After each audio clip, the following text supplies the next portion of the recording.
Hey, hello, how do you do? Shady Doorags here. So, the plan was to review Applebug season as my next MLP analysis. Then I watched this episode. Wait, you don't mean... Guess who's home? That's right, big sis. It's your one and only favorite little brother, moi. Flutter, Brutter.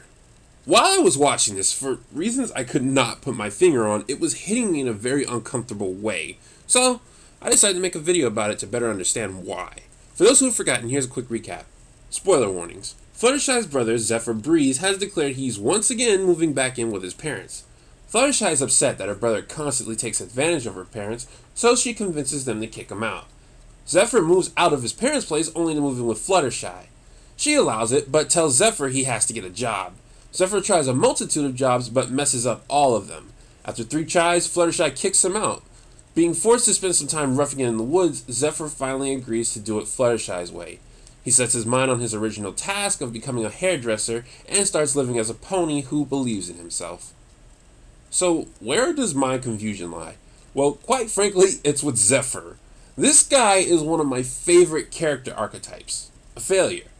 Anyone who's seen my Monsters University review knows how I feel about failures. Shoot, my OC Ellipsis was created around the concept of being a failure. The ability to work hard and succeed is admirable, but the ability to try again after a multitude of failures is even more so.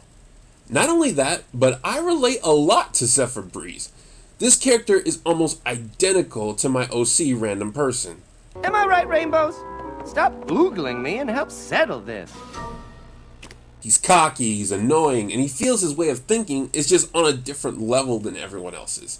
It's astounding how much he and RP have in common. And of course, RP represents my extroverted side that doesn't often see the light of day. So he fits one of my favorite character archetypes, and he's almost exactly like one of my own personal created characters. Despite that, he left an uncomfortable feeling with me to the point that I didn't like comparing him to myself. What was it about Zephyr that made me feel this way? Zephyr, you're smart and talented. You could do anything if you just tried. Tried. That was it. Zephyr Breeze isn't a failure. He's a quitter. But Shady, aren't those two the same thing? No. A failure is someone who tries until the end and doesn't succeed. A quitter is someone who starts to try but gives up. In simpler terms, a failure is a flunk out, a quitter is a dropout. And with this realization, the uncomfortable feeling I had for Zephyr is brought to life. Even though I relate to him a lot, and I understand the concept of failing from time to time, I don't like being associated with the term quitter. Zephyr is willing to try lots of different activities, and I admire that he's willing to go about every different job in his own way. The problem is that he's always convinced his ways are the best ways for the environment he's in, and won't admit he can improve. The powers that be were so locked into their required styles, and you know me, I've got my own style. Adapting to your environment is an aspect you will need if you want to survive, be that in a job or just in life in general. Zephyr is not willing to adapt. Rainbow Dash is crazy, okay? She expects me to do stuff right when she asks me to do it. It's insane! What's scary is I can easily see how he got in this state. Many environments now are encouraging people to always stay who they are and to never deviate from that.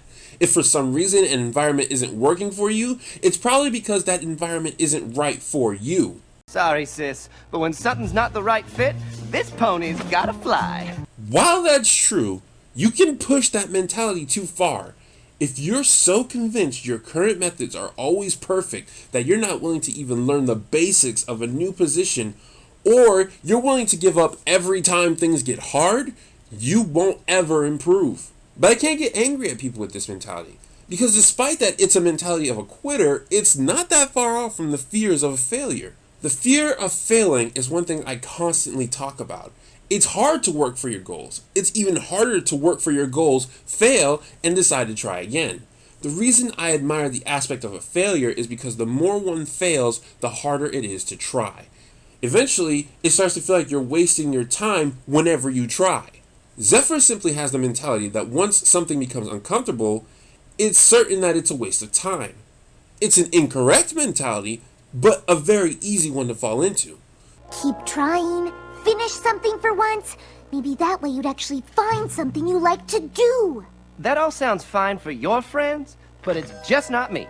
The reason Zephyr gives me such an uncomfortable feeling is because of how easy I could see someone becoming him, especially myself. The more you fail, the more you don't want to fail again. Eventually, you start looking for the signs of failure earlier than you should, and decide prematurely what a failure is. Rather than waste your time, you decide to stop now and save your energy for something you believe you have a chance of succeeding at later. I'm looking at you, League of Legends players. Stop surrendering at 20 just because you're behind. Sometimes you have to do things even though you might fail. But failing is the worst. And quitting doesn't feel much better, does it? No. Actually, I'm gonna have to call the episode out on this one. Quitting might not lead to a better result, but it definitely feels much better than failing. When you quit something, you decide on your own accord not to accomplish the task. When you fail, it feels like the universe decided for you that you weren't worthy. It's why quitting is so much easier than failing. Despite that, speaking generally, it's better to fail than it is to quit. As long as you're willing to try, you create a chance of success, however small that may be. Quitting completely eliminates that chance. Honestly, I think it's better not to try at all. But then you won't ever do anything. So what should you take away from this video? My usual message about failure stands. The fear of failing is nothing to be ashamed of, but never let that stop you from trying. Maybe you'll fly someday, or maybe you won't. You're all kinds of awesome anyway. Also, be wary of falling into the trap Zephyr fell in.